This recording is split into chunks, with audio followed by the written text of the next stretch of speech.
आपकी नीरू की शादी दिल्ली के राहुल से होती है। दिल्ली कितना बड़ा शहर है ना, लेकिन आप लोगों का घर तो बहुत छोटा है। हमारे पंजाब में तो ये बड़े बड़े घर होते हैं कि मजा ही आ जाता है। कोई बात नहीं नीरू, मैं भी तुम्हारे लिए बहुत बड़ा मकान बनाऊंगा बहुत जल्दी। नीरू के पिता जहाँ पंजाब के जाने माने व्यापारी थे, वहीं उसका पति राहुल दिल्ली में एक सिंपल नौकरी करता था। माँ, यहाँ तो घी मक्खन इतना महंगा है कि क्या बताऊँ। मैं तो तरस ही जाती हूँ घी खाने के लिए। नीरू की माँ को ये सुनकर बहुत दुख होता है। मेरी बेटी को घी नसीब नहीं हो रहा है और ये बहू यहाँ बैठकर घी में शक्कर डाल रही है। देख वनिता, मैं साफ कह रही हूँ, इस घर में जितना घी आएगा उतना ही मेरी बेटी के घर दिल्ली भी जाएगा। अरे ये क्या बात होगी माँ जी, बेटी का उतना ही करो जो अच्छा लगे। अब क्या मायके से घी और मक्खन तक की सप्लाई करोगी आप? हाँ, मेरी बेटी किसी चीज को तरसे मुझसे बर्दाश्त नहीं होता। अब क्या था, नीरू के मायके में 2 किलो घी आता तो 2 किलो दिल्ली जाता नीरू के पास। एक दिन, माँ बड़ी गर्मी पड़ती है दिल्ली में। इस घर में तो एक ही एसी है और वो भी ड्राइंग रूम में। सारा परिवार एक ही कमरे में सोता है। हाँ बेटा, वो तो हर घर की कहानी है, यहाँ भी एक ही एसी है। अरे बिल इतना आता है कि क्या बोलूं। तभी वहाँ राकेश आ जाता है। माँ थोड़ी देर में यहाँ कुछ प्लम्बर आएंगे मेरे कमरे में एसी लगाने, जरा ध्यान से लगवा देना ना माँ। ओए, ऐसे कैसे तेरे कमरे में एसी लगेगा? हो राकेश, एक बार बात तो कर लेता। अरे पापा, वो वनिता को गर्मी में नींद नहीं आती। ड्राइंग रूम में सबके साथ सोने में वो अनकंफर्टेबल है, इसलिए। अरे पूरे परिवार के साथ वहाँ तेरी बहन नीरू भी तो सोती है, वो नहीं हो रही क्या अनकंफर्टेबल? समझ रहा है ना? अगर एसी लगेगा तो एक दिल्ली में तेरी बहन के कमरे में भी लगेगा, तभी तू लगा सकेगा।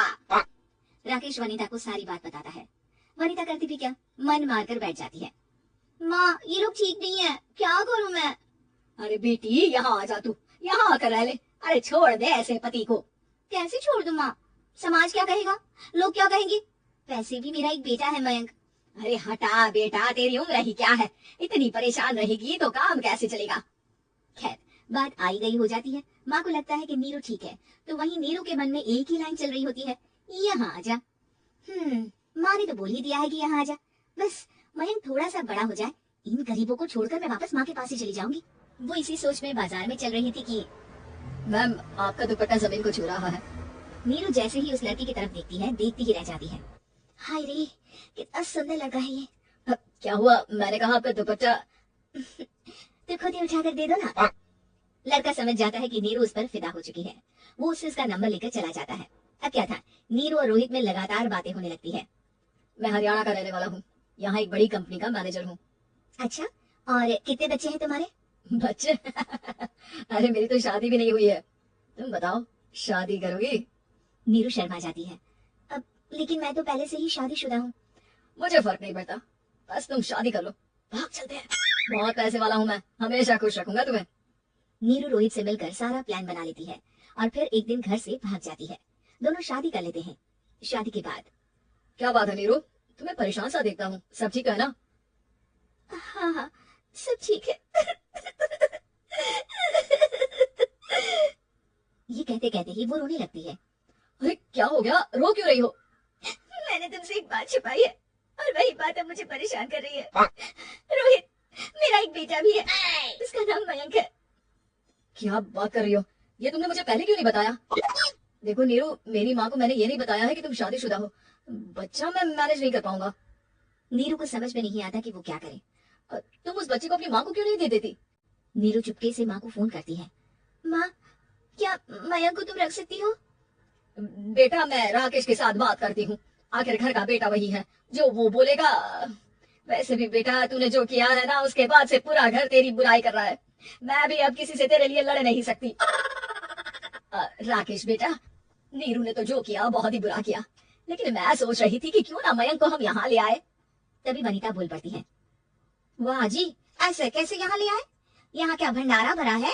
और जिस बच्चे की माँ ने नहीं सोचा, उसके लिए हम क्यों सोचे? नीरू को एक बार तो अपने बच्चे के बारे में सोचना चाहिए था ना। अरे लेकिन तेरे पास भी तो लड़का नहीं है ना वनिता।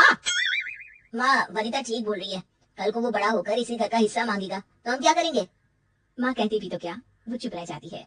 वहीं नीरू का पहला पति कहता है, माँ अगर आज भी वो वापस आ जाए तो मैं उसे माफ कर दूंगा। बेटा, गरीबी चीज ही ऐसी है, क्या करेगा? तू तो अब मयंक का सोच, वो बेचारा तो बिना माँ का हो गया। मयंक के खातिर तू दूसरी शादी कर ले बेटा।